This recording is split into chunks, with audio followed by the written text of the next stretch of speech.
Prabhuji for joining the call. Hare Krishna.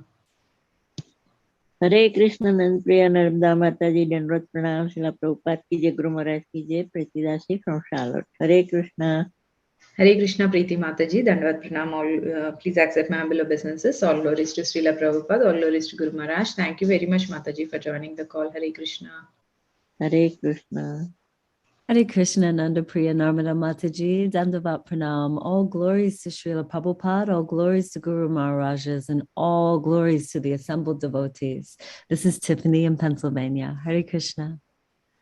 Hare Krishna, Tiffany Mataji, Dandavat Pranam. Please accept my humble obeisances. All glories to Srila Prabhupada, all glories to Guru Maharaj. Thank you very much, Mataji, for joining the call. Hare Krishna.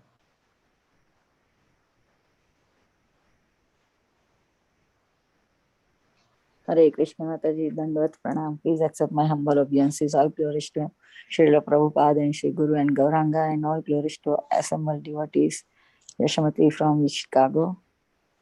Hare Krishna, Yashamati Mataji, Dandavat Pranam. Please accept my humble obeisances. All glories to Srila Prabhupada, all glories to Guru Maharaj. Thank you very much, Mataji, for joining the call. Hare Krishna.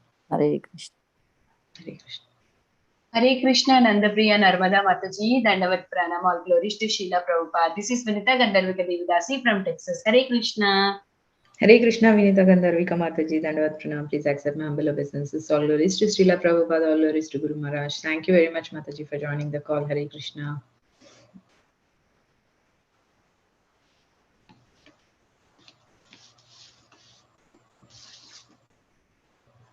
Hare Krishna, Nandapriya Narmada Mataji, please accept my humble obeisances.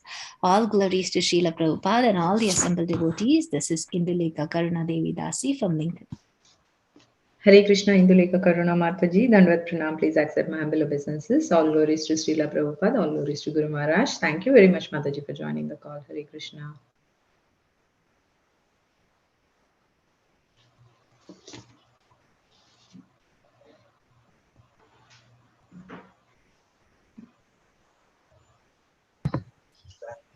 Hare Krishna, Nandapriya Narmada Mataji, Dandavat Pranam. Please accept my humble obeisances. All glories to Srila Prabhupada and Gurudev. This is Radharani Devidasi from Baltimore. Hare Krishna Mataji. Hare Krishna, Radharani Mataji, Dandavat Pranam. Please accept my humble obeisances. All glories to Srila Prabhupada, all glories to Guru Maharaj. Thank you very much, Mataji, for joining the call. Hare Krishna.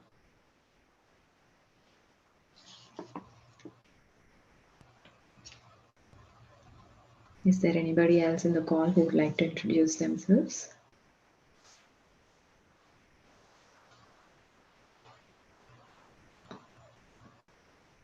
Hare Krishna. Hare Krishna Mataji, Dandavat Pranam, all glories to Srila Prabhupada and Guru Maharaj. This is Varsha from Charlotte. Hare Krishna, Varsha Mataji, Dandavat Pranam. Please accept my humble obeisances. All glories to Srila Prabhupada, all glories to Guru Maharaj. Thank you very much, Mataji, for joining the call. Hare Krishna.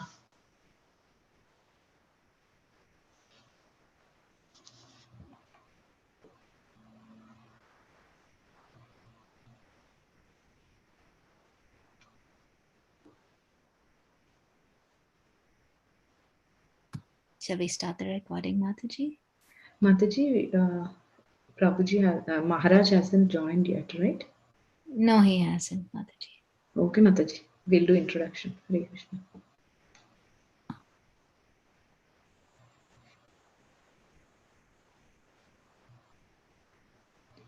Hare Krishna.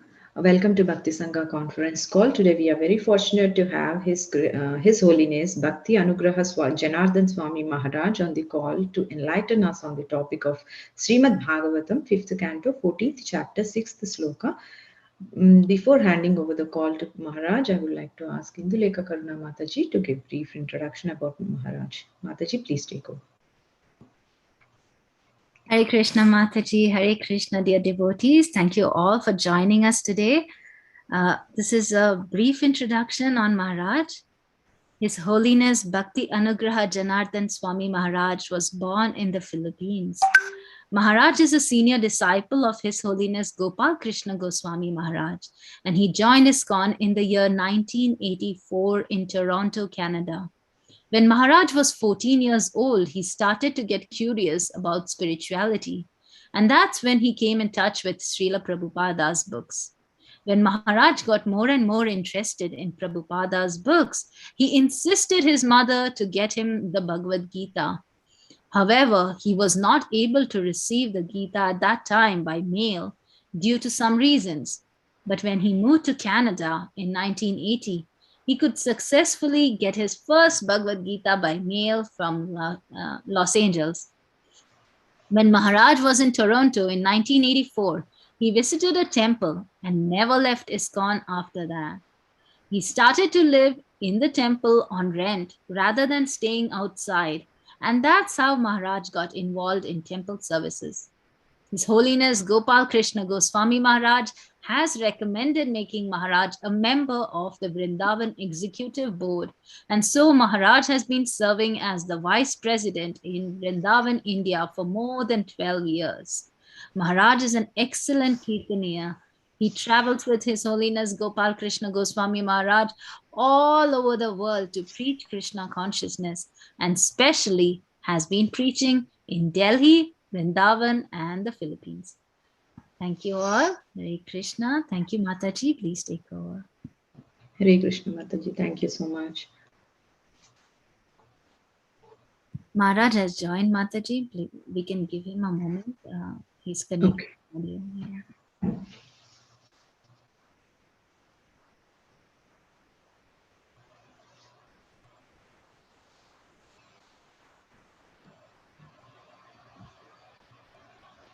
Hare Krishna Maharaj, please accept my humble obeisances. All glories to Srila Prabhupada, all glories to Guru Maharaj.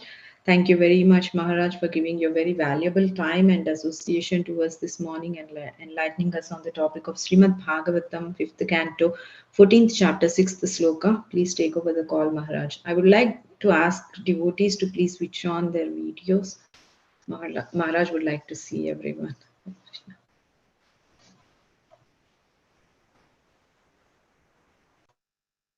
Hare Krishna. Hare Krishna, can you hear me all? Yes, Maharaj. Yes, Maharaj. Okay. Just give me 2 minutes. I was in a meeting with one of our main managers here. Set up just 1 minute. Everyone is this morning now in North Carolina, right? Yes, Maharaj. Now it's 10 to 5 in the evening here. Hare Krishna. Just 1 second. 5:16? Is that the correct? 5:16 or 5:14? Sorry. 5:14.6. Yes, Maharaj. Hare Krishna, Hare Krishna, Krishna Krishna, Hare Hare.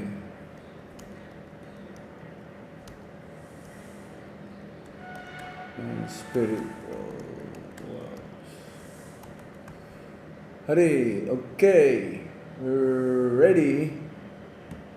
Jaya Radha Madhava Kunja Vihari, Jaya Radha Madhava Kunja Vihari, Jaya Gopi Jana Vallabha Girivaradhari, Jaya Gopi Jana Vallabha Giribharadhari, Yasodhanandanam Vraja Janarandana, Yasodhanandanam Vraja Janarandana, Yamuna Tira Vanachari, Yamuna Tira Vanachari,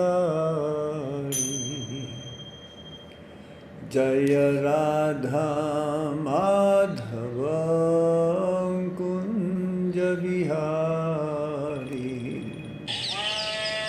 Hey, Agriva GKG. Jaya Radha Madhava Kunja Vihari. Gopi Jana Vallabha Girivardhari. Gopi Jana Vallabha Girivardhari. Yasodhanandana Vraja Janarandana. Yasodhanandana Vraja Janarandana. Yamuna Tira Vanachari. Yamuna Tira Vanachari. Jaya Radha Madhava Radha Madhava Radhe. Jai Radha Gopinata Radha Gopinata Radhe. Jaya Radha Shama Sundar Radha Shama Sundar Shri Radhe. Jai Krishna Balaram Krishna Balaram Krishna Balaram Krishna Balaram. Jai Gauranitai, Gauranitai, Gauranitai, Jaya Gauranitai. Jaya Jaya Prabhupada, Prabhupada, Prabhupada, Jaya Prabhupada. Hare Krishna, Krishna Krishna, Hare Hare, Hare Rama, Hare Rama, Rama Rama, Hare Hare, Hare Krishna, Krishna Krishna, Hare Hare, Hare Rama, Hare Rama, Rama Rama, Hare Hare, Hare Krishna, Krishna Krishna, Hare Hare, Hare Rama, Rama Rama, Hare Hare.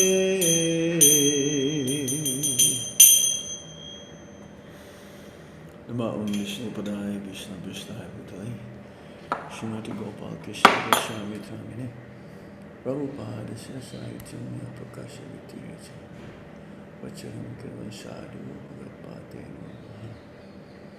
Nama Om Vishnu Padaya Krishna Prestaya Bhutale Srimate Bhakti Vedanta Swami Iti Namine Namaste Saraswati Deve Gauravani Pracharine Nirvisesa Sunyavadi Paschatya Desutarine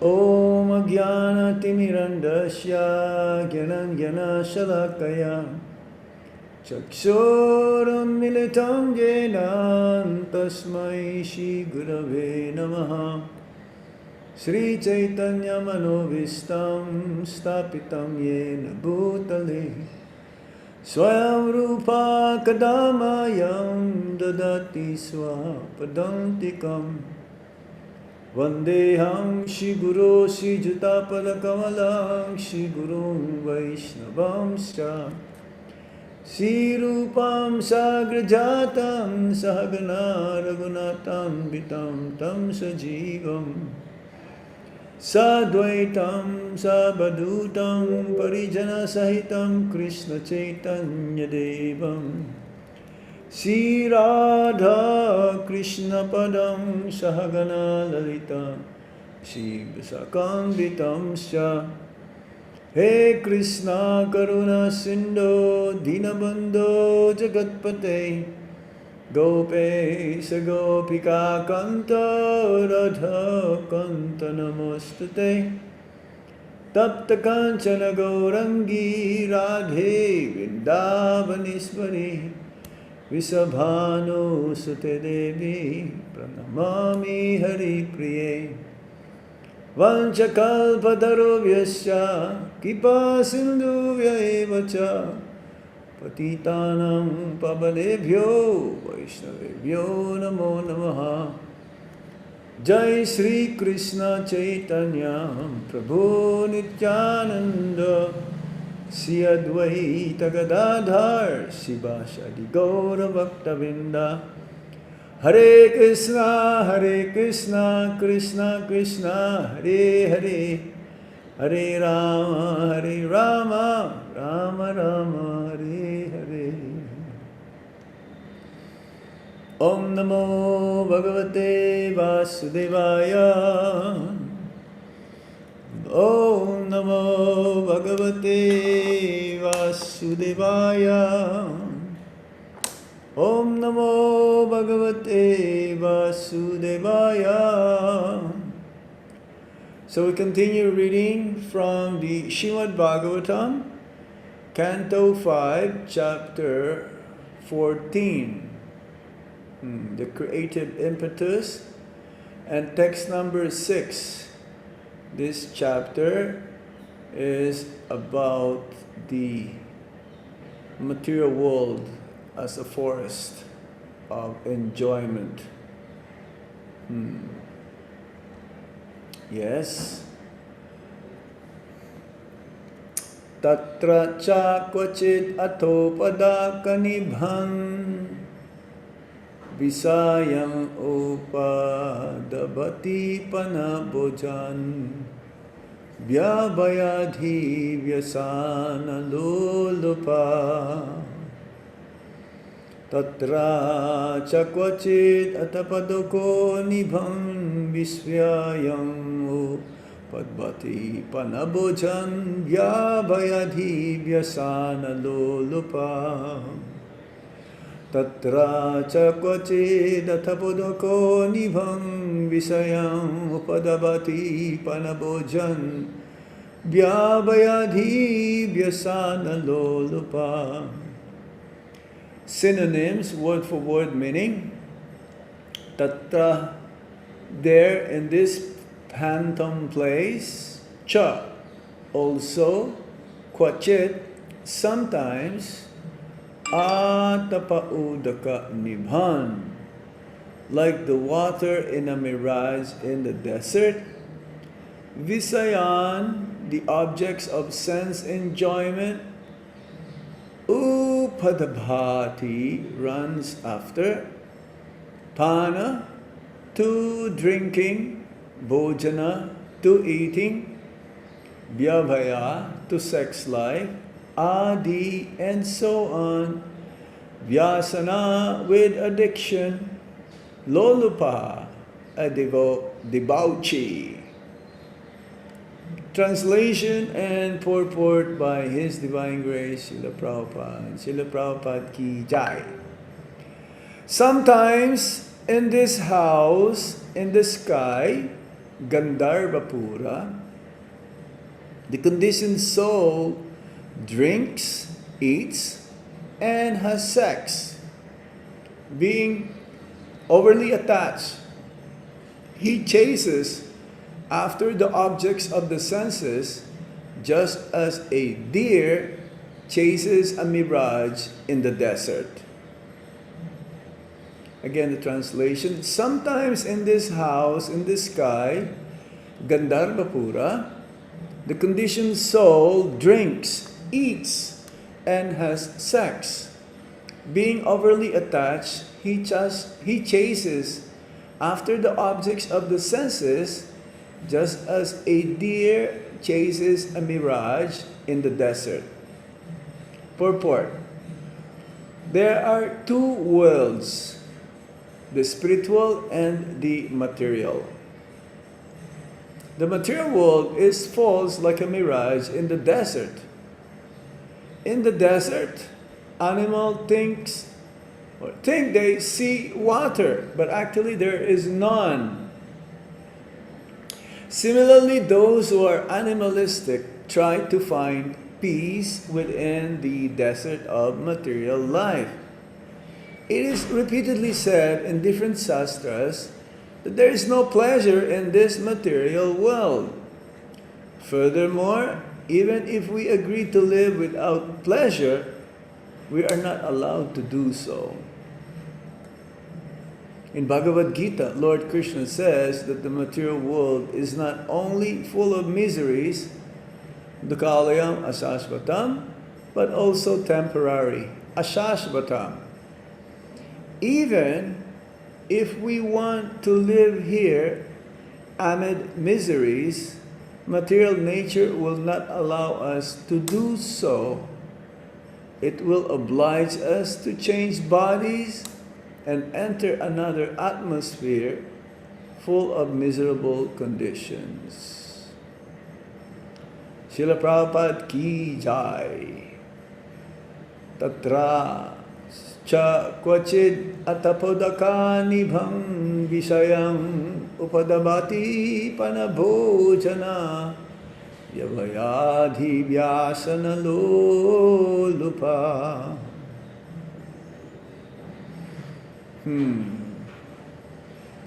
So this is the statement from the Bhagavatam, is so blunt, whereby again we are being given the information that it is a phantasmagoria. It is like illusion, thinking that one can be happy in this material world. We can be given all the material facilities one can be availed of, and still the jivas or the living entities cannot be happy. It cannot be fully satisfied. As Prabhupada mentions many times, that our main disease is that we have forgotten Krishna. I was reading a section from a conversation. I will read it to you. This is very interesting. It's like a conversation between Srila Prabhupada and his disciples. Because this is his daily activities. He will go for japa walk, and along with his disciples there will be a conversation, and sometimes Prabhupada will pose himself as the protagonist. He's the one who will ask the question, but the question he will ask is to give also lesson and instructions towards his disciples, who will reply to him. So Prabhupada, one day he posed himself as an atheist. Yes. So he says, by pleasing the spiritual master, you please Krishna. That's nice. But why should Krishna be pleased? Why should one bother himself to please Krishna? Answer this. So now he's asking his disciples. One disciple says, because this is our real position, to serve Krishna. We are falling into the illusion of this material energy because we forgot our position as his servants. And Prabhupada replies, we are making scientific progress. What is the use of bringing God in? Yes, this is the reasoning of the materialist. Especially the topmost materialists are nowadays the scientists who manipulates the material energy for their own purpose, especially for their sense enjoyment. So many things is being invented, so many things are being produced to facilitate material comforts for everyone to have. But in spite of this, still, they are not happy. So why bring also God within? Because as a scientist, they don't believe in God. The materialists, they believe that they themselves are the master of all they survey. So the disciple replied, because we shall never become perfect if we don't serve God. That is begging the question, Prabhupada replies. Then the disciple says, everybody has to serve somebody. Since Krishna is the reservoir of all pleasure and everything emanates from him, instead of serving some ordinary person, we should serve Krishna. And that's true. We are all his servants. Gopi Bhartu Padakamalayur Dasa Dasa Dasa Anudas. Our main purpose is to serve the Supreme Master because that is our natural tendency, eternal position. Krishna is a supreme enjoyer, is a Supreme Master. So if we please him, then we also get benefited. We get benefited. Ultimately, our philosophy is that if we serve the Supreme, then we also become pleased. It's like the servant's main function or main duty is to serve the Supreme Master.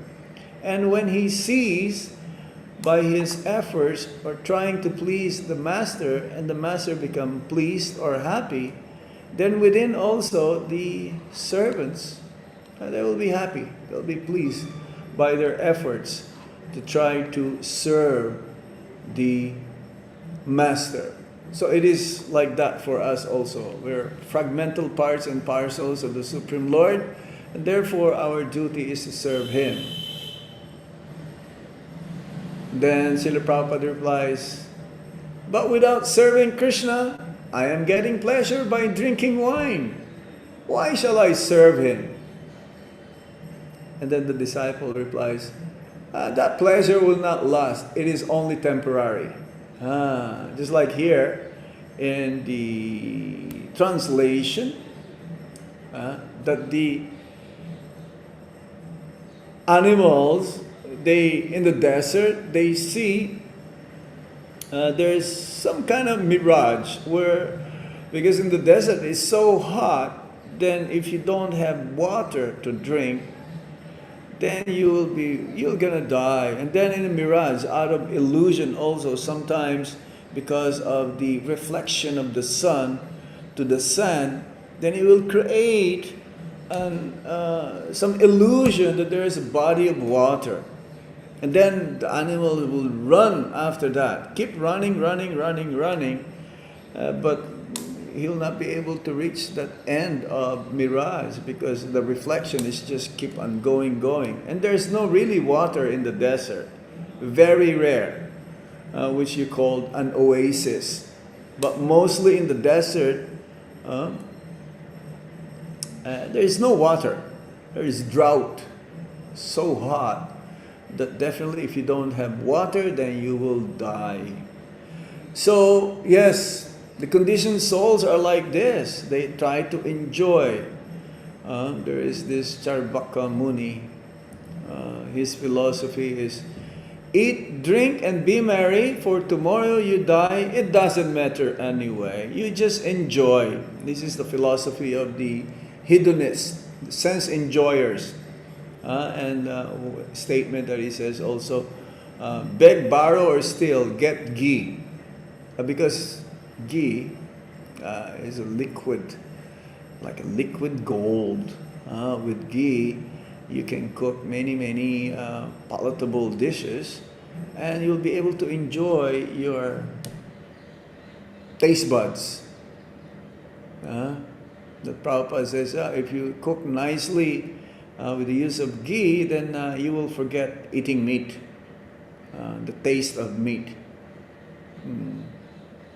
So ghee is very special for especially sense enjoyers, especially in India. They have different kinds of ghee.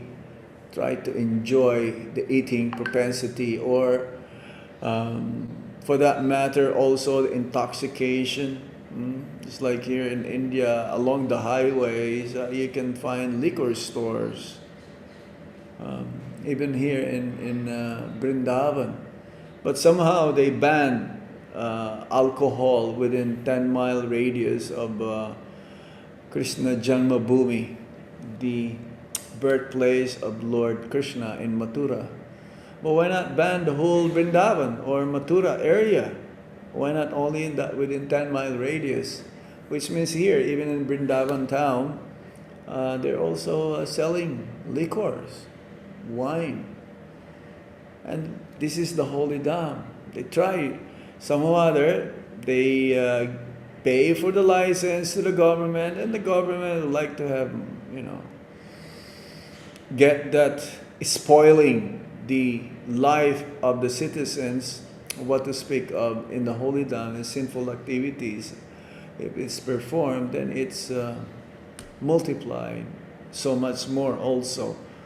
To perform bhakti in the holy dham, there is the performer, he receives so much benefits. But if one commits sinful activities for sense enjoyment, to fulfill one's tongue, belly, and genitals, as Prabhupada says here also, the translation, even sex life, vyabhaya, pana, bhojana, and vyabhaya. People are addicted, not just in the West, anywhere in the world. Maya can be present in these different items. Just like when Parikshit Maharaj, he witnessed that this black-bodied personality who's beating up bull, the Dharma, personification of Dharma, in 3 legs, is already broken, only 1 leg is remaining. And he says, you cannot stay in my kingdom, you have to go where there is women, the exploitation of women, there is gold. You stay there. But then that was like 5,000 years ago. But nowadays, everywhere this is prevalent. Everywhere. Because they find some sense enjoyment, but they cannot really fulfill satisfaction for the living beings. It doesn't matter, especially in human form of life, which is meant to understand the nature or goal of life. It is not possible. An example was given, just like a fish out of the water. We're like fish, and we're brought up outside of the water. So you can facilitate the fish unlimited facilities, unlimited sense enjoyment, but the fish will still not be satisfied because he's not in the properly situated where he belongs. He belongs to the water. So similarly, Prabhupada mentions in the purport, there are 2 worlds, the spiritual and the material world. Actually, we are minorities here in the material world, where Prabhupada says in one of the purports that we're like less than 10% of the entire living beings. In the material world, less than 10% of the entire living beings, the created living beings, either their human form of life, animal form of life, or plant form of life, or insects, mammals, birds, reptiles, and so on, plants, trees. More than 90% of the living beings are in this spiritual world. They are full of knowledge, having full of knowledge, bliss, and eternity. Very, very happy, satisfied by serving the Supreme Personality of Godhead. Here in the material world, we are slaves of our senses. That's why we are not happy. If we serve the Supreme Personality of Godhead, if we understand that I cannot be happy by enjoying myself, I can only be happy by always remembering Krishna, the Supreme Personality of Godhead, then I can be fully happy, as the disciple was saying. But Prabhupada is not still happy with that answer. That pleasure is temporary. This drinking wine or eating meat or having sex just to fulfill one's desires, lusty desires. Then Prabhupada continues, but I also will not last, so I am enjoying wine while I can. That's true. We will not last also, because this is the nature of the material world. Dukkalayam asasvatam. Now we go back again to the purport, where it says, all of these propensities that we have, these are animalistic propensities. We try to find peace within the desert of material life. The material world is compared to also a desert and also compared to a forest. Like comparing a desert, because it's dry, completely dry. You cannot find juice, you cannot find nectar. People are frustrated. Why is it that still rich people, there was a survey done, there was a university in America, one of the most prestigious universities in the world, if not in America. And the students there, they're brought up. They were born with a silver spoon in their mouths. That means they're like in the upper middle class family. And that university, they found that so many are committing suicide, frustrated. Especially there is a tower where they jump off from that tower. So what they did is that they put net around the tower so that if they jump, they'll be like caught by that net to prevent them from falling, to save them. So why? Why is it like that? They're still unhappy. They're frustrated. They cannot really feel satisfaction in this world. Again, because our original habitat is in the spiritual world, which is, according to the Shastra, is 3/4 of the entire kingdom of God. The kingdom of God comprises both the material and spiritual worlds. But then, just to give a crude example, isn't it? Is 75% and 25%. But still, we've heard a description whereby the spiritual world, just like you can see in my background here, that is the spiritual world. And the material world is just like one dot in the corner in the spiritual world. Our planet is just like one of the planets, practically unlimited planets in our universe, which is the smallest universe, and there is only our Lord Brahma has 4 heads, because our universe, which is 4 billion miles in diameter, is the smallest. So our universe is smallest, and then there is like practically unlimited universes in this material world. As Prabhupada gave an example, it's like one mustard seed, where our universe is just like one mustard seed in a bag full of mustard seeds. Practically unimaginable. So, because why? There is no happiness here. And Prabhupada mentions in the purport, we want to attain pleasure here, but it's not possible. We're not allowed to do so. We're not allowed, because the Bhagavad Gita says, Lord Krishna says, that the material world is not only full of miseries, but also temporary, asasvatam. And that was quoted. Let me see if I can get that quote.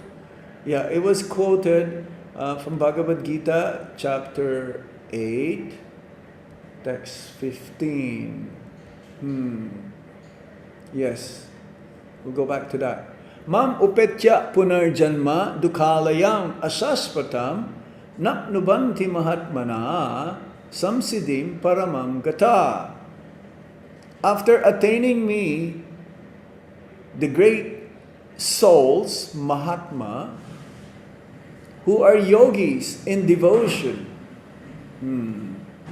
never return to this temporary world which is full of miseries, because they have attained the highest perfection. So it's just not this material world is full of miseries, it is also temporary.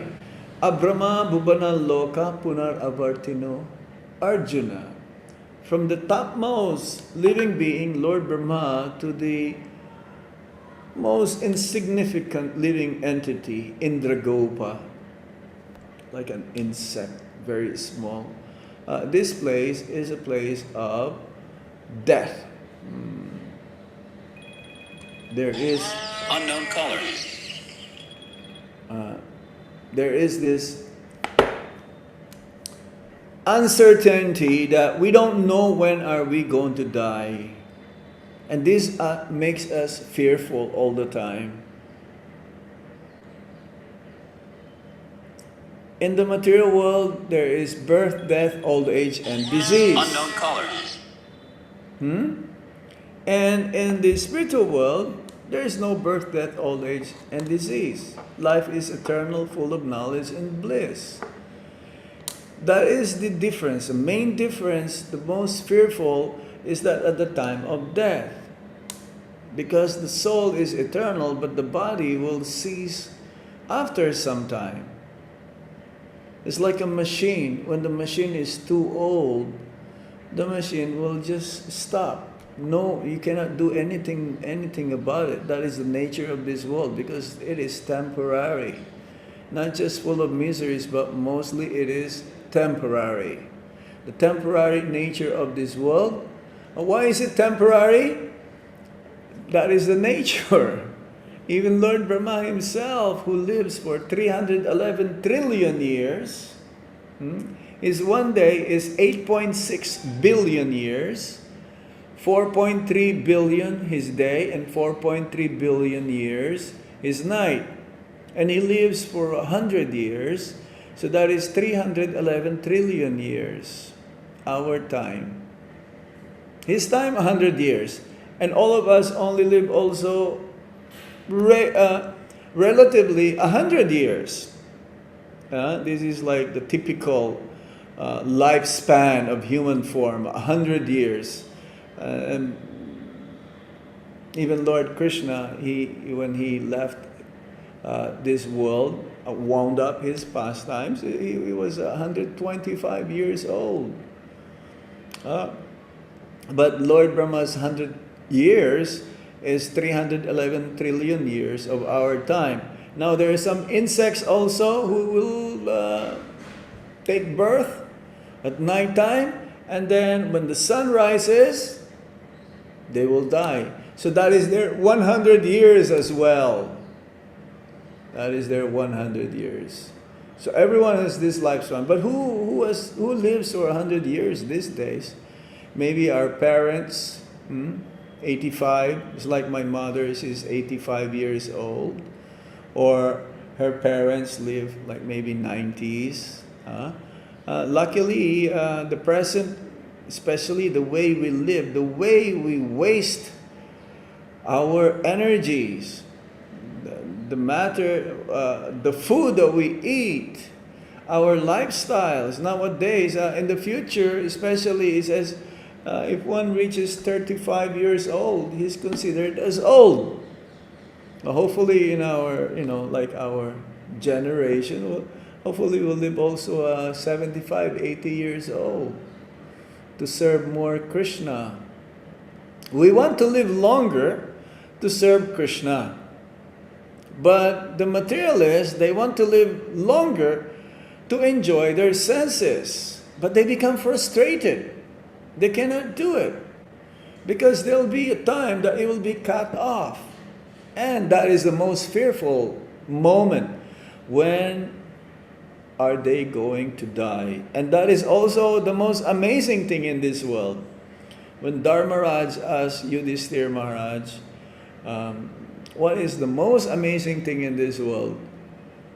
And Yudhishthira Maharaj, being very, very wise and intelligent, he says, the most amazing thing in this world is that you've seen your parents died, you've seen your relatives died, you've seen your forefathers died, you've seen your friends died, but you never think that you're gonna die.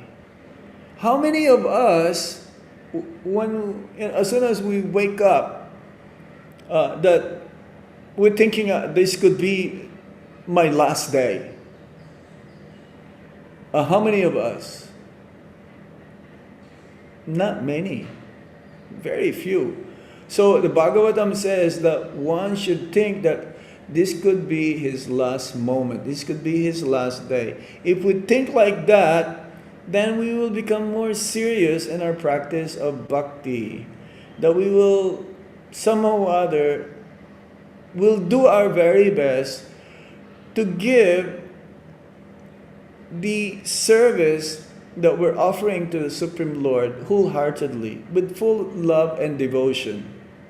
But for the materialists, as soon as they wake up, they're going to think about, sense enjoyment immediately. They're going to plan their whole day how to so-called be happy. They never think that they're going to die. Of course, there's no difference between when the devotees die, there's no difference, because when they die, they just continue on with whatever they're doing, with their day-to-day activities, serving Lord Krishna. Never stops, just continue on. This is the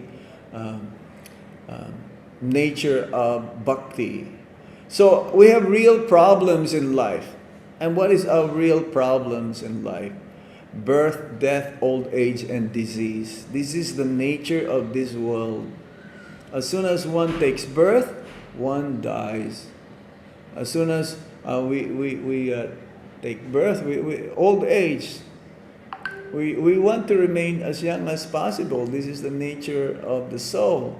But we cannot do it in this body. This body is full of ignorance. It's full of miseries. And temporary. So, yes, we should prepare for death. But the devotee is always ready. It doesn't matter where, if he dies, definitely the existence that he will attain in next life, even though, let's say, he's not able to perfect his life, it'll be on a higher plane, a different level of consciousness, because it says in the Bhagavad Gita that there is no diminution, there is no loss in this endeavor. Whatever we have started, whatever we have finished in this lifetime, we will continue on. This is the process of bhakti. Unlike the materialists, they perform and they struggle so hard to attain what is unattainable, to be really happy in this world, but that they cannot do. Ultimately, Prabhupada, when he received the reply that yes, Krishna has to be served, Krishna has to be, because we're part and parcels of the Supreme Lord, just like different parts of the body, you have to feed the stomach. And he gave that analogy where there was a strike. He says, the hands are thinking, why am I always have to feed the mouth so that, it'll be digested? Okay, we go for the strike. We're not gonna eat. We're not gonna taste. We're not gonna do all of these things. But then definitely it is not. It is not, because it says in the Bhagavatam that we are just like the limbs of the body, and that Krishna is like the stomach. All the limbs may be jealous of the stomach and not want to feed the stomach. But if the hands and legs and mouth were to go on strike and not feed the stomach, they would ultimately be destroyed. And Prabhupada says, this is the right answer. Every limb of the body must cooperate with the stomach. If the finger thinks, I shall remain independent and be happy, that is not possible. The stomach must be supplied food, and then all the other parts of the body will be happy. Similarly, Krishna is the central enjoyer. Bhoktaram yagyatapasam sarvaloka mahisvaram suridam sarvabhutanam gyatamam santim richate. We have to understand that Krishna is Bhoktaram. He is the supreme enjoyer. Sarvaloka Maheswaram. He is the proprietor of all the planetary systems. Suridam Sarvabhutanam. He is the friend of everyone. Bhoktaram Yagyatapasam. Yes, he is the enjoyer of all the sacrifices. Sarvaloka Maheswaram is the proprietor of all the planetary systems, and he's the friend of everyone. Surit. There is three: Bandhu, Mitra, and Surit. These are all the meaning of this. They're all friends. Bandhu, you must have heard of that. Dina Bandhu, Mitra Sen. But then Surit is more closer, more intimate. And Krishna is the friend of everyone. He doesn't want anyone to suffer. What's his wishes and wanted us to be is not to be in a suffering condition. But we disregard that. We set aside and avoid the instructions coming from the Paramatma, because again, our senses are fully uncontrolled. He hasn't got to be educated, says here. He is the center of everyone's activities, just as this African state, this was in Nairobi, is the center of people's activities here. If you do not satisfy the state or the president, then you cannot remain happy. Independently, you cannot be happy. For example, we have come to this park because the state is maintaining it. We have not gone to the jungle. So if we actually want happiness, we must cooperate with the state. Similarly, if our ultimate aim is to become happy, then we must cooperate with Krishna. This is obligatory. You cannot escape. If you try, you'll be unhappy. Saranganu. Okay? So, the whole problem here is that we do not want to serve Krishna. And that's why we are suffering. This is the whole world. But then, if we become educated, if we understand that this is the process through the mercy of the devotees of the Supreme Lord, then we'll be able to understand how to mitigate our miseries and sufferings. That even if you're in the material world, you are also in Vaikuntha. What the materialists are trying to do is they just want to patch up things temporarily. Temporarily trying to ease the headache. But this will not. This is not bliss. This is not real happiness. This is temporary happiness. We want a permanent solution to this. And the only permanent solution is through Krishna consciousness. There's no other way. Otherwise, we have to change our body birth after birth, and still trying to find a solution in this miserable world. So, again, when we take one step towards Lord Krishna takes 10 steps towards us. He's more eager for us to go back home, back to Godhead than we do. But we are so foolish, like the deer in the desert, trying to get, trying to reach that which is unreachable, because he's chasing the mirage in the desert, which is illusion. We're very fortunate somehow or other Srila Prabhupada gave us this opportunity to us to perfect our life in this lifetime. So we should take advantage of this as much as possible. Be sincere, especially again in this month of Kartik and every day of our life. I was just reading the other day that these pastimes of the Supreme Lord of Damodar Leela should not be just in this month to be remembered. It should be remembered 365 days in the whole year, every day. Because in this way, we'll be able to attract Lord Krishna within our hearts. Hare Krishna. I'll stop here now. If there is no question or no comments, you may feel free to make comments or question.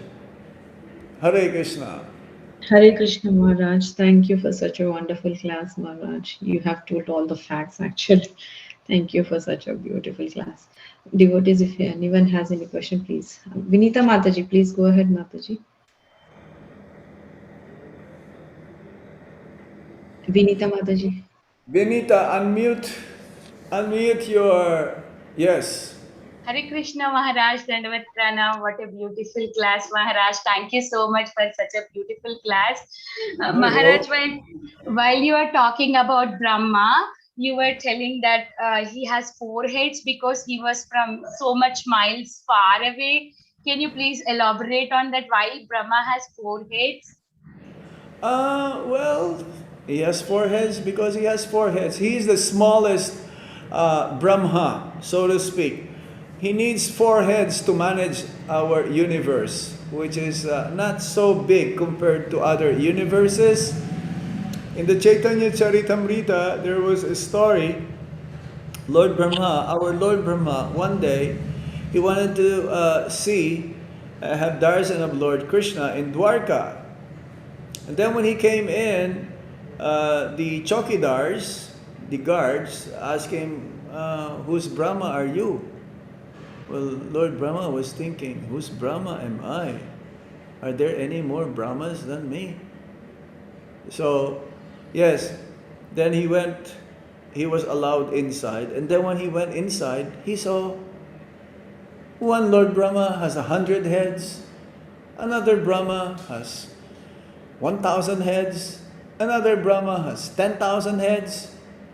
And there, the room, Lord Krishna has a big reception room. So many Lord Brahmas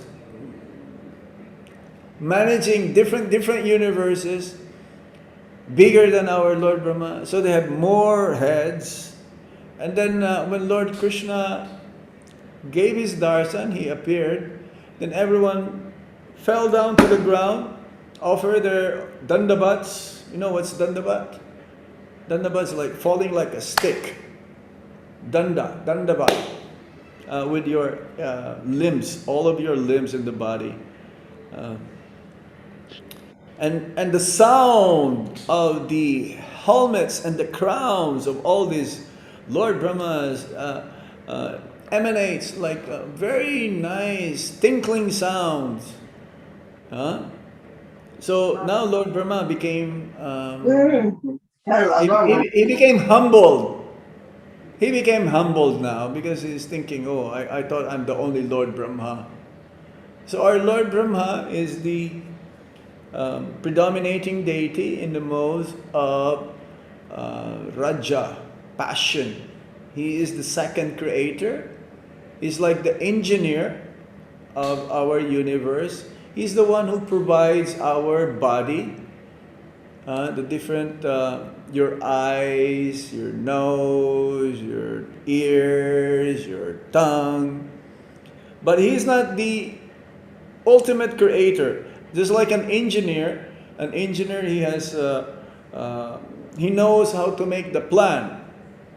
All right, he makes the plan, but the ingredients to construct, to have that plan realized, is not coming from him. It's coming from Lord Krishna, Lord Vishnu, who glanced our universe. In each and every universe, there is a Garbhodakasayi Vishnu. And then ultimately there is one Mahavishnu who created the entire material world. Was I able to answer your question? Unmute Yes, yourself. Maharaj. Yes, Maharaj. I could understand. There are many Brahmas, and this universe has four-headed Brahma. I understood, Maharaj. Thank you so much. And the way the class was started was very nice, Maharaj. You were describing how Prabhupada was having the conversation with his disciples. The way you connected to the purport was so wonderful, so wonderful. The class went, Maharaj. Thank you so much for making us understand so nicely. Thus, this material world is, the Kalayam Asashvatam. We try to surrender. Yeah. Yes, yes, Somehow Maharaj. I was reading it this morning, so I copied it and put it into my notes. Then I read it to you directly, words from Prabhupada. Yes. Any other points? Comments?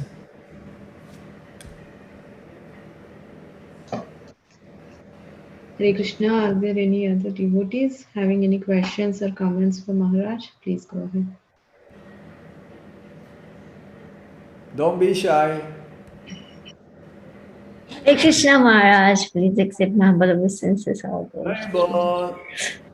Thank you so much, Maharaj. Very, very wonderful class. Very nice points you said. And Damodar Leela is not supposed to be done only. Now you remember that, okay? Not only in 1 month. Yeah. You know where this came from?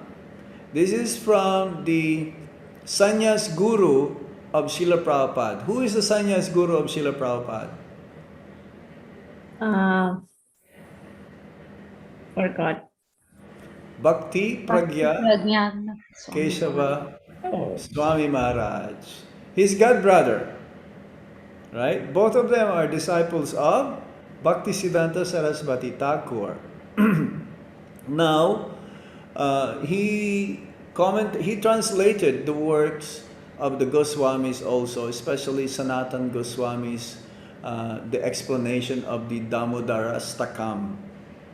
And he says there that yes, we should not think that only, we should not think that should be only meditated only in Damodar month, but throughout the whole year, because this pastimes is so sweet. Krishna likes more that he is being chastised by his devotee. Where can you find this? Where can you find this understanding about God? Yeah. Huh? He's more happy when devotees chastise him, just like Mother Yasoda or Nanda Maharaj.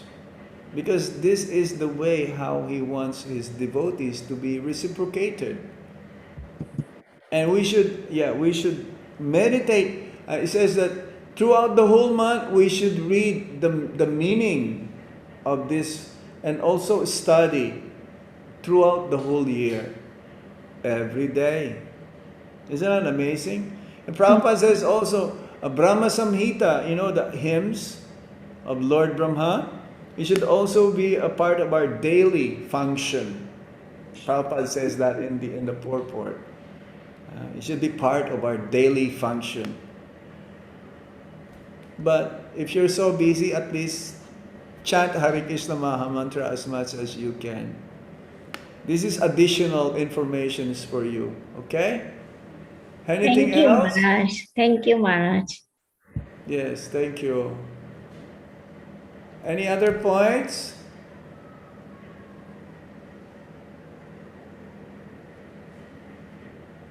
Hare Krishna, Hare Rama, Hare Krishna Maharaj, I have one more question. So in the translation, while you're speaking translation and purport, you are telling that Prabhupada's purpose are so straightforward. So if new devotees are reading these books and when they are seeing these straightforward answers, like, we should not worship demigod or we should not do this, the sense gratification is not good. So how do we, initially itself they are reading these things, and how do we make them understand? Means they should not even get scared also, right? Initially only if you hear this kind of things. So how do we make them to make them understand our philosophy in a simple way when they hear these kind of statements which are very straightforward? Well, we have to somehow relate to them that if you water the root of the tree, then all the branches, the twigs, the leaves, all the parts of the tree will get nourished. So these different demigods are agents of the Supreme Lord. So if you pleases the master of all of these servants of the Supreme Lord, the different demigods, then there is no need to separately worship them, because worship actually is only meant for Lord Krishna.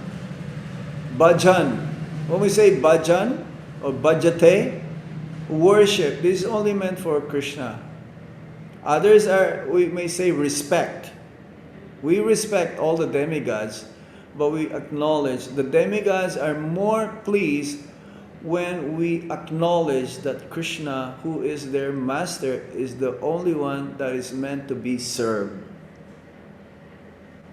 Straightforward, direct. You just let them know this. If they don't want to accept, what can you do? But this is Ekala Isvara Krishna Ara Sarva Britaya. Krishna is the only master and everyone is his servants. So what more can be straightforward than that one? Huh? Is that okay? Yes, Maharaj. Thank you so much for sweet answer. Thank you, Maharaj. Yes. Anybody else? Hari Bol.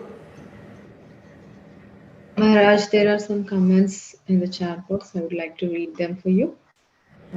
Tiffany Mataji says, Hare Krishna Maharaj, thank you so very much for a beautiful class. And Induleka Karuna Mataji says, Hare Krishna Maharaj, thank you for such a wonderful class, straight to the point on how this material world is Dukkhalayam Ashashvatam Dandavat Pranams. We should always remember this. Then in this way, we will only be able to get out of this material world. As soon as we think that a little bit of sense enjoyment will not harm, then it'll be difficult for us to get out of this material world. But for the devotees, we're only enjoying. Prabhupada says, our philosophy is only enjoying. Our process is only enjoying. As soon as we wake up early in the morning, we're already enjoying. We're jumping up and down during Mangalartik time. And then during the whole day, it's the same thing. Isn't it? The materialists, they will take so many artificial means to so-called enjoy, but they're not really enjoying. They're suffering. They're patch up, as we mentioned, patch up work, patch up remedy. No, we're finding a complete and final solution for all of our problems. Okay? Hare Krishna Maharaj. Oh, it says here, how to deal with someone who knows they'll die but don't really have any worry about it. How to deal with someone who knows they'll die but don't really have any worry about it. For the devotees, as I mentioned, we should not worry. We should be more serious. But of course, we all know we're going to die. We only have 7 days to live. Either Either Monday, Tuesday, Wednesday, Thursday, Friday, Saturday, or Sunday. You have 7 days to live, like Parikshit Maharaj. Any one of those days, we may live our bodies. Right? Either Monday, Tuesday, no, nothing outside of that. 7 days. Okay? Right. Yeah, Hare Krishna Maharaj, please accept my humble obeisances. All glories to Srila Prabhupada. Very beautiful class, Maharaj. My question was more about how to deal with someone who is not on this path.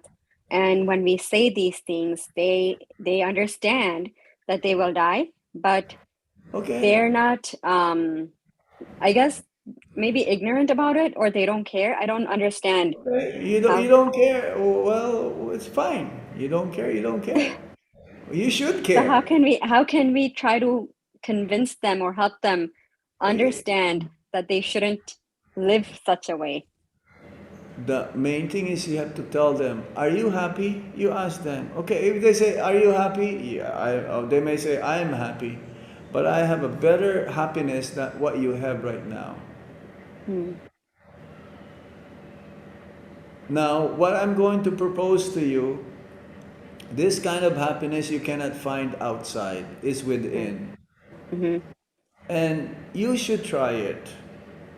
Give it a chance. Let's say for 21 days, you chant the holy name of the Lord. 21 days, okay? Don't, not 1 day or 2 days. Because, you see, 21 days means after that, it becomes a habit. They will just keep on going and going and going. And they will understand, and they will feel it. So, ours is only a proposal. You take it or you live it. What do I gain if I propose this to you? You try it, okay? And let me know what happens after 21 days. Get back to me. If you don't want to take it, that's fine also. But my proposal is always open for you to follow. You can bring the horse to the water, but you cannot force the horse to drink the water. Krishna consciousness you cannot force. This is gonna happen out of one's own voluntarily.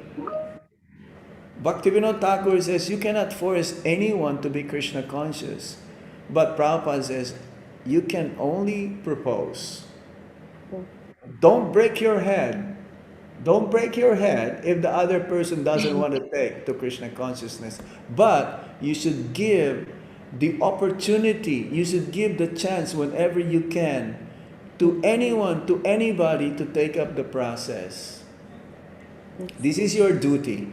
Once your duty is done, and Krishna within their hearts, Paramatma, will also take up the process, then the credit goes to you. If you can make one devotee mega, you'll go back home, back to Godhead. Haribol. This is for everyone. I'm just an instrument, Maharaj. Yes. That's right. You're an instrument for that other person to become Krishna conscious. He will take you to go back home, back to Godhead if that person becomes a devotee. Please bless me, Maharaj. This is what happened with Dhruva Maharaj, with his mother, Suniti. Right? He told Dhruva Maharaj, you can find Lord Narayan, Lord Vishnu in the forest. He went to the forest, he had darshan of the Supreme Lord, right? When Dhruva Maharaj was about to go back home, back to Godhead, says, I want to take my mother. She became instrumental for me to become Krishna conscious. Not just for you, Mega, this is for everyone. If you can make one devotee in your lifetime, that is your perfection. All of you. You can only propose. Please take it. With all humility, please take it for your own well-being. This is our message. Okay? This is Lord Chaitanya Mahaprabhu's mission. You ask them, please take a book. You beg them, please take a book. You read it when you have a free time. And let Prabhupada do the rest. Try your best and Krishna will do the rest. Yes. Okay? Yes. Thank you so much, Maharaj. Hare Krishna. All right. Shall we end up here now? If there is no more question? Yeah. If there are no more questions, yeah, we can end the call, Maharaj. Thank you very much, Maharaj, for your very, very enlightening class today. And we are very grateful to you. We look forward for your association again in the future. Let's pay our obeisances to Maharaj and devotees. Vansha kalpataru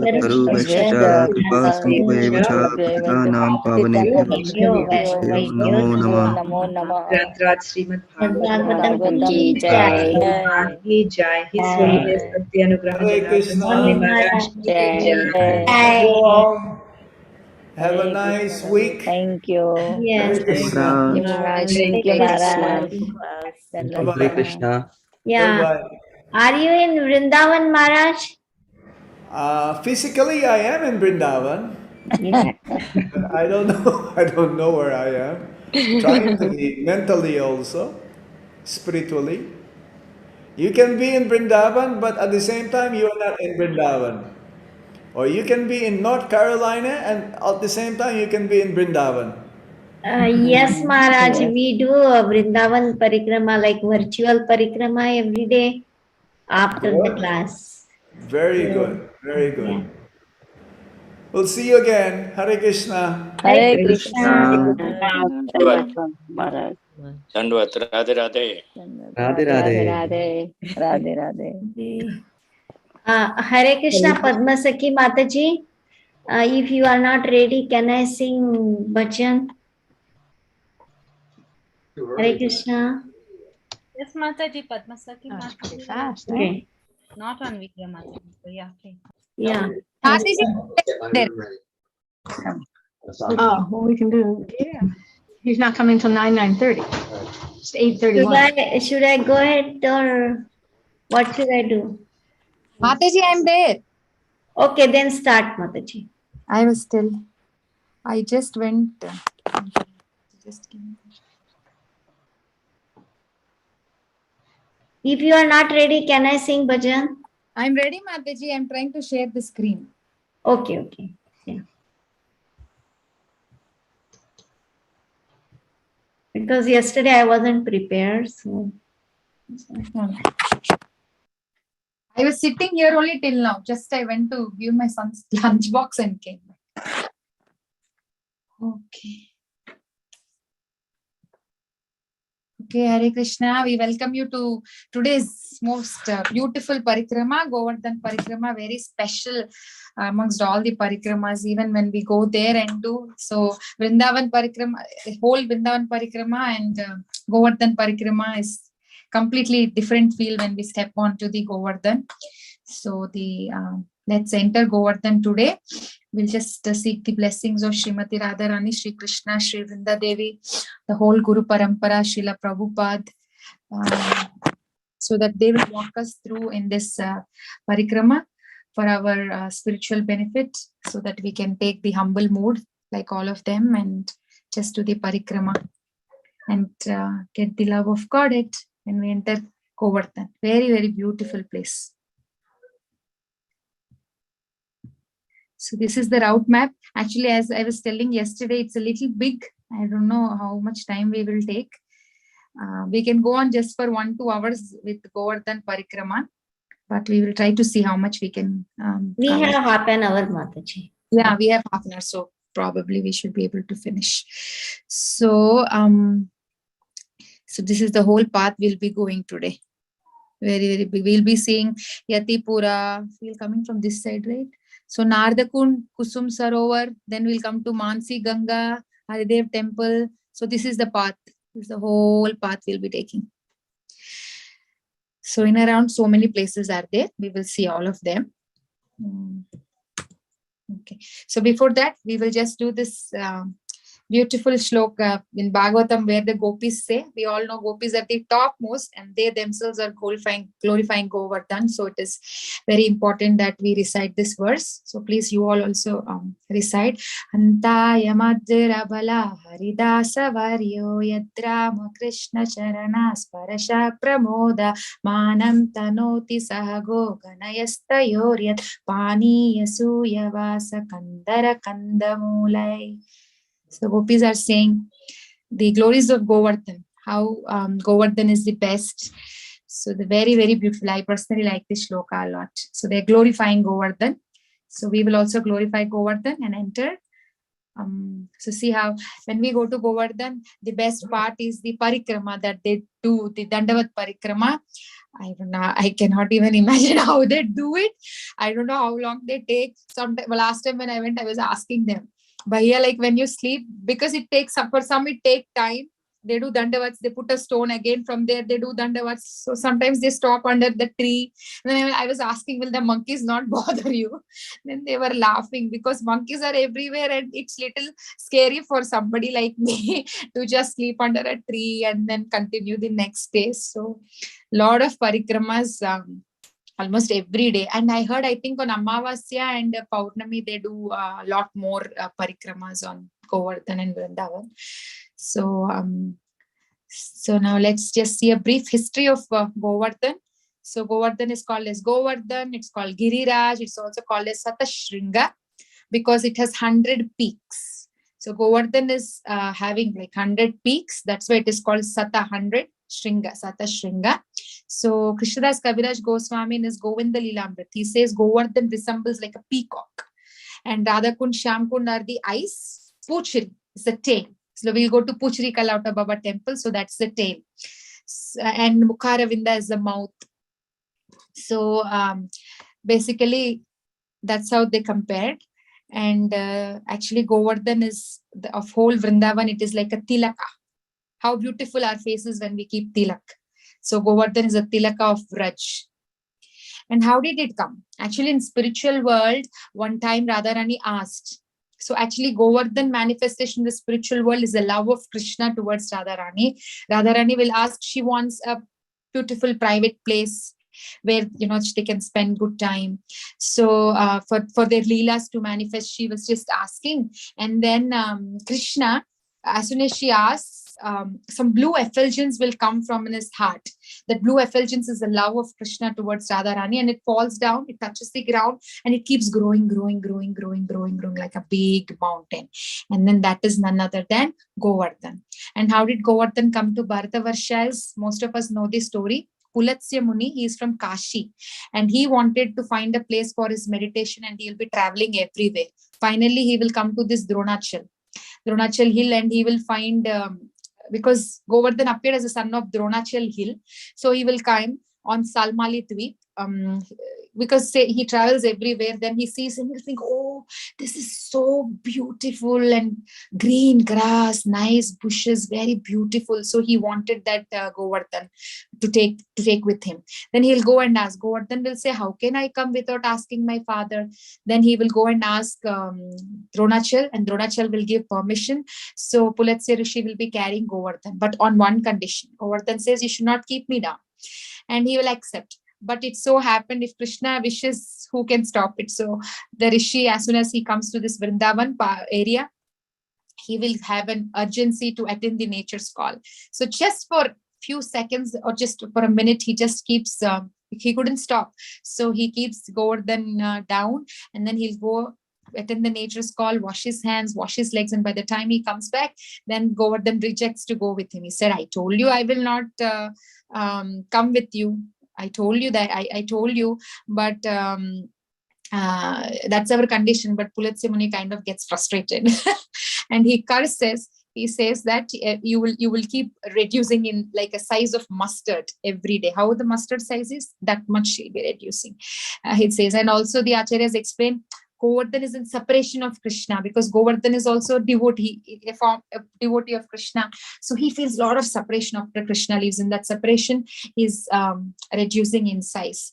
So now he's just 80 feet tall. From 2 yojanas, today he's just 80 feet tall, Govardhan. And also there is this pastime when Ram Leela is happening, where Ram was building the Setu bridge.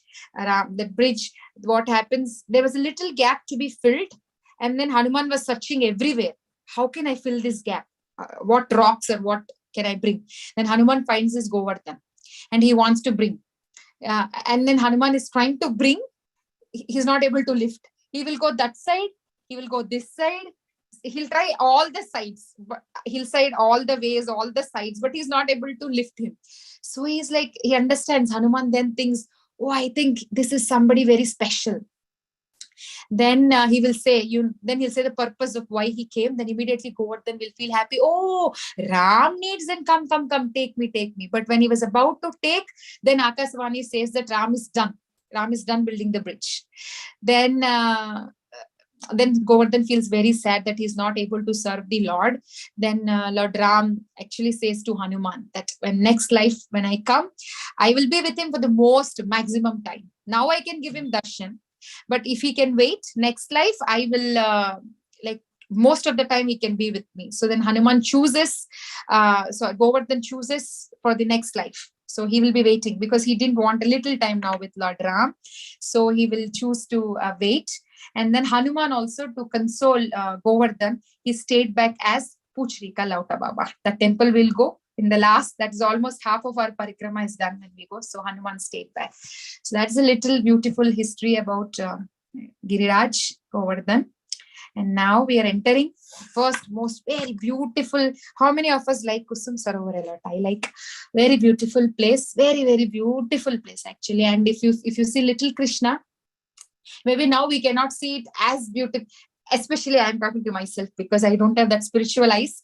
We see this is the place where that little Krishna pastime happened. Krishna comes from top of the branch. He will try not to, he will not allow Radharani to pluck flowers. So this is a flower garden, very, very beautiful flower garden. And those beautiful pastimes where Krishna was stopping the gopis to pluck flowers. So he claims that he's the Vanamali. I am the Vanamali. How can you pluck the flowers? So one day Radharani take her flowers in the choli. She collects how these little girls, she will collect and she'll be going. And then Krishna comes and says, I am the Vanamali. How? Without asking me, why are you taking flowers? And in that argument, the flowers fall down. And Radharani feels very sad because her flowers fell down. And Krishna cannot see Radharani sad. So what will he do? He will immediately take his flute. He'll actually say, I'll go to Mansi Ganga, wash and come. But Radharani will be, no, I want them clean right now. Then immediately he will, with this flute, he will dig this water like Kusum Sarovar, and then he will wash all the flowers. Why Radharani is taking? Because for Surya Puja, to decorate the Rangoli. So Krishna says, now I clean the flowers, so let me decorate your hair. Let me decorate you with these flowers. And then so this is the pastime. And then Krishna decorates, braids Radharani's hair on the banks of Kusum Sarovar. It's called Ashokalata. That place is called in Kusum Sarovar. He sits there. And if you see, even in the temple, there is Radha Banbihari temple just beside this very small temple, but very, very beautiful deities and very merciful. Especially to me, they have shown a lot of mercy. So I can very much say that they're very merciful. So here also, if you see on the altar, there is mirror in front of Radharani. Here there is a mirror because many times especially when I was a little girl, also, I remember I troubled my mom a lot. This didn't come properly, you didn't braid properly. So how we are very cautious about how hair is looking, how it is being braided. Radharani still, she's not looking at all that, but she's just looking at Krishna, teaching us a lesson that every time, every moment, we have to just think about Krishna. So that is the... Yeah, in Mataji, in the temple, they have comb also. The mirror and the, there. See, comb is here, Mataji. I can. Comb is here. Mataji here, she explains the story very beautifully when we go and talk to her. Yes. Yeah. So actually on Annakut also, I had a opportunity to go and then eat prasadam. Here, very nice prasadam. Now ISKCON only took over, so ISKCON is taking care of this temple. So it's beautifully managed now. So now what happened? Krishna became the one Bihari, the king of this forest of this Kusum Sarovar. So that's why the deities are Radha Ban Bihari. He became the Bihari of this forest, this little flower garden forest. And then this actually next to it, there is one place called Narada Kund. Very next we'll see that. So Narada Muni also wanted, Krishna has different rasas talis in Vrindavan, right? Vamsivat is there and Govardhan is there. So many various places. So Narada Muni had a desire to see that intimate, the topmost pastimes of Krishna. But then he comes to Narada Kund and he will do a lot of tapasya. They say Narada Muni's ashram is also there. And I heard that is the place where he actually bought Prahlad Maharaj's mom. When she stayed in Narada Muni's ashram. I don't know how far it is true, but I remember I heard it somewhere. But Narada Muni was doing austerities there just to enter these pastimes of the most confidential pastimes of Radha and Krishna. Then after the austerities are done, that is when Vrinda Devi says, you come, and she brings him to Kusum Sarovar and she will say, take a bath here. He will take a bath here and he will come out as Naradiya Gopi. Then he will have, as a Gopi, as a Naradiya Gopi, he will have an entrance in the pastimes, in the Rasa Leela dance of Radha and Krishna, the most confidential pastimes. Then also in Kusum Sarovar, Uddhav is still there. Even till now, Uddhav is there as a creeper. He's there as a grass in Kusum Sarovar. He's still there because when he came to see the gopis, Krishna sent a message. He saw that love because he was actually thinking he's very knowledgeable. And when he comes, he thinks like, oh my God, these gopis are technically like not educated. Apparently they are not educated. So he's like so surprised to see their love and devotion towards Krishna. He wishes that he will think like, how nice it would be if I can just become a creeper or grass in Kusum Sarovar. So he's still there. What happens after Krishna left, Krishna and the Yadu dynasty left, even the queens were feeling a lot of separation from Krishna. And Kalindi, who is none other than river like Yamuna Maya, she is there as Yamuna in Vrindavan, and in Dwaraka she is there as Kalindi. So Kalindi knows that Krishna is there, like Uddhav is there here. So she says actually that Tava Katamritam, the gopis are saying Krishna's Katha. So she will call actually Vajranab, Parikshit Maharaj, and she'll be saying like, we want to go and we'll just go and hear to Krishna's glories. Then they'll ask, who is there to tell? She'll say, Uddhav is there in Kusum Sarovar, come, let's go. So they all will go and they will be doing ecstatic kirtan, and Uddhav will reveal his identity. Then when he reveals, he will start talking about Krishna, a lot of Krishna Katha, because why they will go, they will know, the queens will say, Uddhav is the one who went and consoled gopis. After Uddhav went, they were little bit consoled. So let us also go so that we can get the same, we will also be consoled. Then Uddhav sits here, there's Uddhav Baitak, Uddhav sitting place here, and then he will go.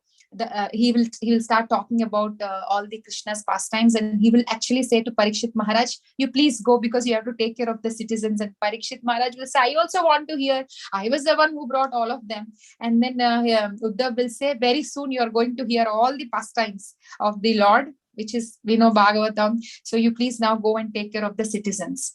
So when we go here, we have to actually remember that Uddhav is also still reciting here, and we have to pray to him also. And we'll see the video of Kusum Sarovar at the end. So Radha Ban Bihari ki jai, Kusum Sarovar ki jai. Okay, now this is Narad Kund, the place we were saying where Narada Muni did the austerities. So this is Narad 1 or Narad Kund. It's said that Narada Bhakti Shutra also he wrote sitting here. Now from Narad Kund, as we walk, we'll come to Shamvan or Ratna Simhasan. So this is the Singhasan where Radharani would sit and while they're enjoying their pastimes. And Shankachura, we are not entering the pastime of Shankachura because that's again a different story. But we know that Shankachura is Sridama, the brother of Radharani. He got cursed and he became Shankachura the demon, and he was also Shankachura Vad also happened here, and Govardhan can be visible from here. I think when Chaitanya Mahaprabhu came, and even in Chaitanya Charitamrita, if I'm not wrong, it is mentioned that from Shamvan, Govardhan is visible very clearly. The peak, we can see Govardhan. But now, no more, because it's reducing in size. But actually, when Chaitanya Mahaprabhu came, he had a very clear vision of Govardhan from this place, Shamvan. Now again, one more beautiful, beautiful place, Mansi Ganga. So what happens? 3 different pastimes. One is after Krishna kills the calf, the Vatsasur, the baby, the calf, demon. The Gopas will be saying, Krishna, I know he's a demon, but still you kill the calf, so you have to have an atonement. So you have to take bath in Ganga. So from his mind, Krishna, from his mind, he brings this Mansi Ganga and he will take bath here. Like we have seen, I know, I'm sure even the elders have seen little Krishna. So how Krishna brings all the, whenever needed, he, even in Radha Kund, Sham Kund, he brings, right? So like that, from mind, the Ganga has come. And this is not different from Ganga. And he proved that to Vrajavasis. Actually, this Mansi Ganga appeared on the day of Diwali. So now if you go on Diwali, they celebrate it so nicely. They lit lot of diyas. Very beautiful it looks on Diwali. Actually, Vrajavasis had a desire to see Ganga. Because I think Sandilya Rishi, if I'm not wrong, Sandilya Rishi visits them, and then he will be talking about the, he will be narrating various pastimes, of all which is like one pastime was Garuda will be taking snake. Garuda eats snake, so Garuda will be taking snake, and then the snake, the very little tip of the snake touched Ganga as the bird was flying on top of Ganga. As soon as the tip touched, the snake got liberated. The snake went back to Vaikunta. So he'll be explaining that pastime. Then the Vrajavasis will be thinking, oh, if this place is very potent, I think then we also have to visit. So they're desiring to visit, then Vrajavasis will decide we are going to see Ganga. Then when we are going for an yatra, when we were all little back in India, you all remember, now everybody is outside.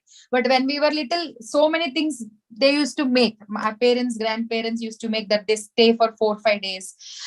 But so like that, all the Yashoda Maya was making everything nice preparations in ghee. Then Krishna was asking, what is happening? What is happening? Then Yashoda Maya will say, go and ask Baba.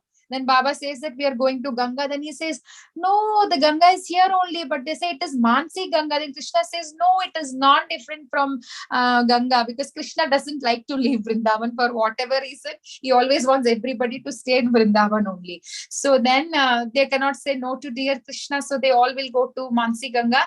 And then really Ganga Mata will come on her Vahan, on her vehicle, crocodile, and she gives darshan. That is when everybody will understand this is none other than this is not different from Ganga. So this is Mansi Ganga, and now Kuihar pastimes have happened. And also we can do the perform Shraddha here when they will be doing. Yeah, as if they perform at real Ganga. Correct. Thank you, Mataji. So then the beautiful now Kuihar pastime also happened here, like how these gopis, they use boat to go from Mansi Ganga to the other side. They have to go back to their homes, right? So one day Krishna, he comes as a boatman, like an old boatman, and he'll be sitting there like this. Then these gopis will go and they will ask, can you please, all the boats left and this is the only boat, can you please take us from here to Vrindavan? And Krishna says, I am very old and the weather is very cold and my boats have a lot of holes.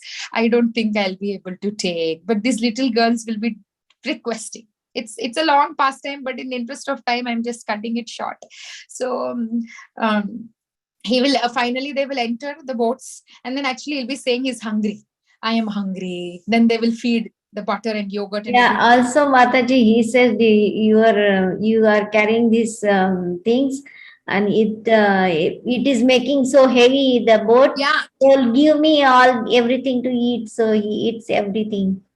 Yeah, that they give food, he'll eat, and as Mataji was saying, again the boat will be like wobbling. Then he will say, your pots are very heavy. That's why my boat is heavy and you're wobbling. Please throw your pots. Those pots, and then they will throw the pots. And then he will say again. He will be going. He'll say, "I'm an old man. I'm very old, and this weather is very cold." And then he'll be going. Then again this wobbling. Then the gopis get scared. He will say, "Oh, your jewelry is very heavy. Maybe that's why throw your jewelry." So they will throw all their jewelry. And again, now a nice storm is coming and the boat is like wobbling. The gopis are getting scared, and Radharani is like, she'll go and touch, she'll fall on Krishna like, oh, please Vasudev like that. And then she can feel the flute. She would, when she touched, she felt the flute. Then she will understand it was none other than Krishna who came to tease us. So then she will go and reveal to all the gopis. Then they will all come tease Krishna like, we found you. Then they will have one nice ride in boat in Mansi Ganga. And then they will go back home. So that's Nauk Vihar pastime also happened in Mansi Ganga. Very, very beautiful place. And actually it is said that when you come to Govardhan, if you don't visit Mansi Ganga and Haridev temple, your parikrama is not complete. So very close to Mansi Ganga, there is this Haridev Mandir. As we discussed, there are 4 devs and 4 devis. In Vrindavan, like 4 devs are Haridev here in Govardhan, Dauji, Baladev, Govindadev in Vrindavan, Govindadev, Haridev, and Keshav Dev in Mathura. So 4 devs. And what happened was, one time the gopis were waiting for Krishna and Krishna comes late. Krishna didn't come actually. So they were feeling separation and they will be calling Haridev. Krishna has very different names, right? So they'll be calling Haridev, Haridev, Haridev. And Krishna gives them darshan like Srinathaji, like this, like lifting Govardhan hill, the blackish complexion, like that he gives darshan. So Vrajamandal has established this temple because we know that all the pastime places of Krishna is established temples. But I think now this is the Pratibhu, not the original deity that Vajranabh has established. They moved the original deity to Rajdhani during the attack, Mughals attack. So this is the entrance and this is the DTC is lifting Govardhan, that position. And when Chaitanya Mahaprabhu came here, actually he did an ecstatic performance, like dance. He danced and danced and danced when he come to Haridev. When he went to Keshav Dev also he did. Here also he did. And then there's Brahmakund, very close by, all are around. Brahmakund is not shown in the map, but Brahmakund, Haridev temple, they're all close by.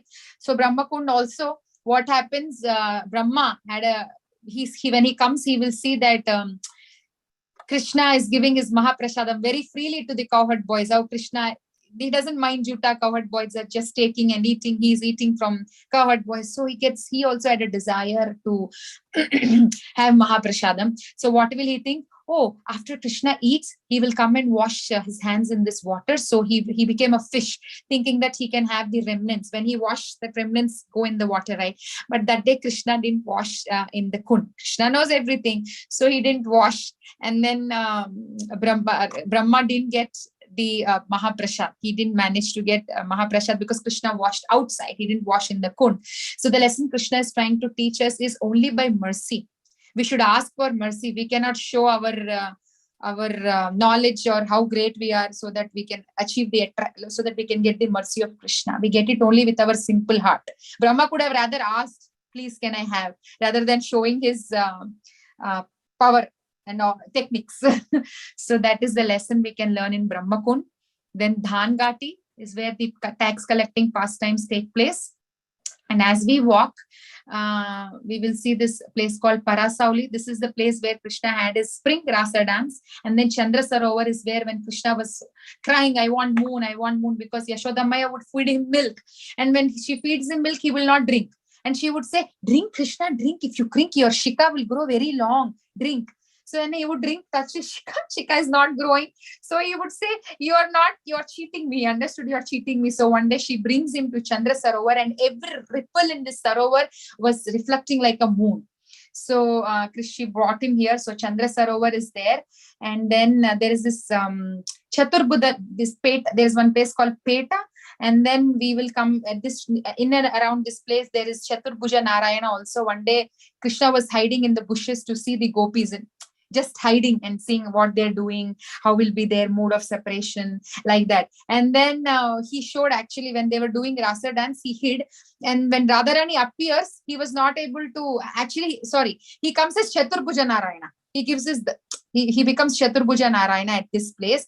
And then when Radharani comes, immediately he cannot show his forehand form because Radharani doesn't like to see Krishna like that, right? So immediately all the hands are gone and he will just become like normal Krishna. But Krishna showed his Chaturbhuja form here. That's why there is a Chaturbhuja Narayana temple here. He showed his 4-armed form. And then we'll come to Aniyor. So this is the place where the Annakut ceremony actually took place, where Krishna was, when the Vrajavasis, actually they said Annakut. Kut is like a mountain. So the Anna, the whole preparations were also like a big mountain. And this, when they were offering to Govardhan, this is where Krishna was saying, I want more, I want more, I want more. And finally, all the food is done. And then they offered Tulasi. Then is when Krishna was satisfied. He calmed down after having the Tulasi. Then Krishna was saying, Aniyor, Aniyor, Aniyor. So first Annakut ceremony happened here. And we will go to this, I think almost we are getting, and okay, Govinda Kund. So Govinda Kund is, we will not go into the pastime, but after Indra Govardhan Giri's pastime, where Indra offended Krishna and Krishna humiliated Indra. So then Indra was feeling very bad. Why did I do this? Why did I do this? Then he was feeling so bad. He will come to Krishna, but Krishna didn't even want to look at him. So he'll be feeling bad. Then Brahma says, go bring Surabhi. From Surabhi Kund, go bring Surabhi Mata. Then if you go with Surabhi, then Krishna will listen. So he will take Surabhi Kund, and then Surabhi also will request him to forgive Indra. So Krishna will forgive. And Mandakini, celestial waters, Indra will bring. He will bring that water and he will bathe the feet of Krishna with Surabhi cow's milk and Ganga water, all the celestial waters. So this is basically the Charanamrit, this kund that is formed by washing, bathing the feet. Indra bathed the feet of Krishna. So this water is actually Charanamrit of Krishna. And then they did Aarti. All the demigods also have come. They did Aarti with gold and diamond, silver, very opulent Aarti, not like our Aarti. Then actually Madhumangal was hiding in the bushes. Nobody knew that Madhumangal was there. Then all the cowherd men, all the gopas, they all will come and then they see this Aarti plate. Then they will just tease Krishna. Oh, like they'll be doing Aarti. Then there was fun exchange. Then the demigods will think, when we were doing, Krishna was not very happy. He was just like very official, sitting like that. But with the cowherd boys, he had very good fun time when they were doing Aarti. Then Nanda Maharaj comes and asks, what are these opulent plates? Where did you get? Then Krishna says, Baba, they're just there. But Madhumangal comes and says, Baba, you know what? After there was one man full of ice. He came on a big elephant, and then there was a cow, and they were talking to Krishna, and Krishna was like not talking to him. Then he comes with the cow. He was asking forgiveness. He bathed Krishna's feet, and then he did Aarti, and he went Baba. He only left all these paraphernalia. So Madhumangal comes and reveals what all happened to Nanda Maharaj.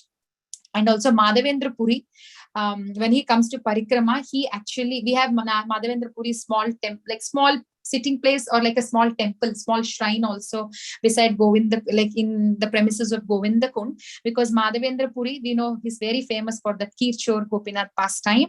So what happened, he came and he was here and he was not doing any madhukari or he was not eating food. Then one little boy comes. That little boy will come and he will say, Baba, drink this buttermilk. Then Madhavendra Puri says, how do you know that I didn't eat? He says, this is my village. If nobody is eating, I feel very bad. Eat. Please take this buttermilk. And he will drink and he will disappear. The pot is also with Madhavendra Puri only. That night, Krishna will come in the dream and he will say, it's none other than me, Krishna. And I'm like my little Gopal form, because of the attack.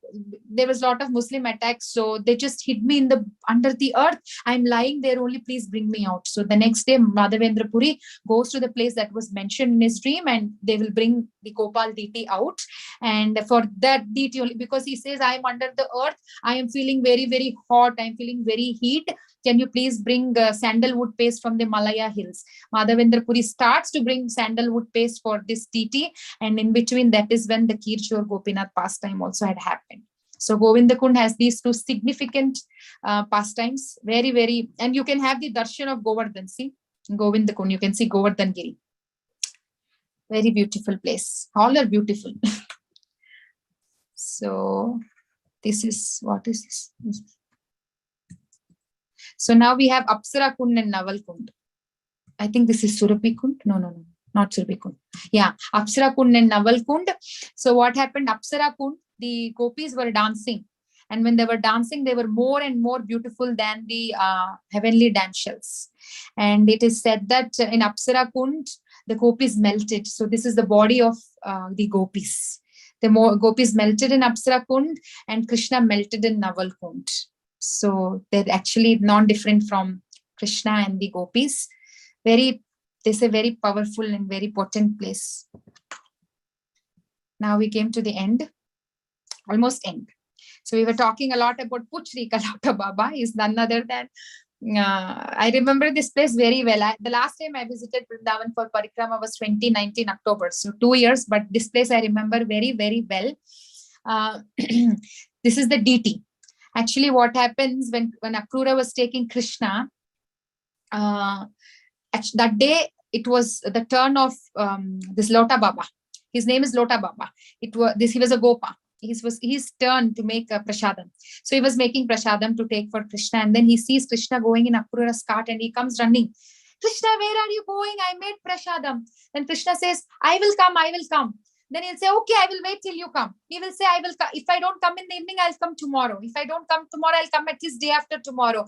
And then he'll say, okay, I'll wait for you. And it is said that till now, we cannot see him, but he's still now waiting with patience. And His Holiness Radhanath Swami Maharaj explained in his Yatra lecture that Puchrika Lauta Baba is waiting since Krishna left. But see how chubby he's looking. He should be very weak and tired, but he doesn't look like that. Why? Because the faith is nourishing him. The faith on Krishna, that Krishna is going to come, he promised, that faith is his nourishment. And when we go there, actually they will explain this pastime also, and they'll be making cook. We can actually give some donation to make the prasadam. They will make an offer to him. And also they say this Lota Baba, he had a lati, the stick.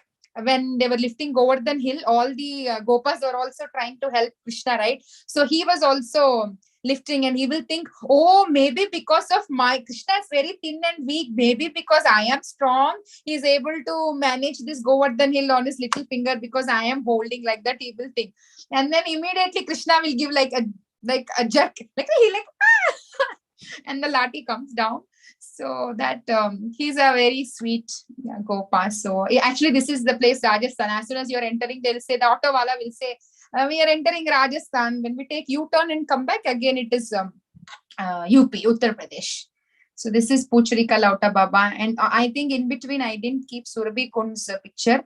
But Surabhi Kund is a place, we'll see the video, but Surabhi Kund is a place where if at all we do any offenses and you're regretting for it, that is the place to go and then pray for forgiveness. Like how Indra is being forgiven because of Surabhi. Surabhi is very kind. So many bring her whenever they need forgiveness. So we can go to Surabhi Kund and pray for forgiveness for whatever we are repenting or regretting. And then Kadambavan is there, where there are a lot of Kadamba trees, and Raghav Pandit's Gufa. Raghav Pandit, who is an associate of Chaitanya Mahaprabhu, that cave is also there. Then Yatipura. Yatipura is where Madhavendra Puri. Yati is a sannyasi, so Madhavendra Puri spent time here, so it is called Yatipura, where he stayed here. And then we'll come to Mukharavinda. Mukharavinda is the mouth, lotus mouth of Krishna. As I said, the whole Govardhan is distributed, right? So Puchri, Lauta Baba's place is the tail. And we said Radha Kund, Shyam Kund are the eyes, and this is Mukharavinda is the mouth. And oh my God, I don't know, when I went, it is like that. I have been this place 3-4 times. Whenever I go, huge crowd, very huge crowd. They're bringing buckets of milk or in glasses, like they're feeding, like lot of crowd. Literally, you're squeezed. In the video I am going to show also, you see that we are squeezed. Lot of crowd. So this is the Mukharavinda, Krishna's beautiful mouth, Govardhan's beautiful mouth. And then, this is Radha Kund. We will enter tomorrow. We have to see Radha Kund. So tomorrow we will be going from Radha Kund to Deek, Rajasthan. So we will see Radha Kund, Shyam Kund, and all the places. So many places are there around Radha Kund. So we will see all that tomorrow. We will end it here for today. Thank you all so much. Sorry if I rushed. I'm just going on quickly saying, because I didn't want to miss even one place. Just wanted to share all the places, what all I know.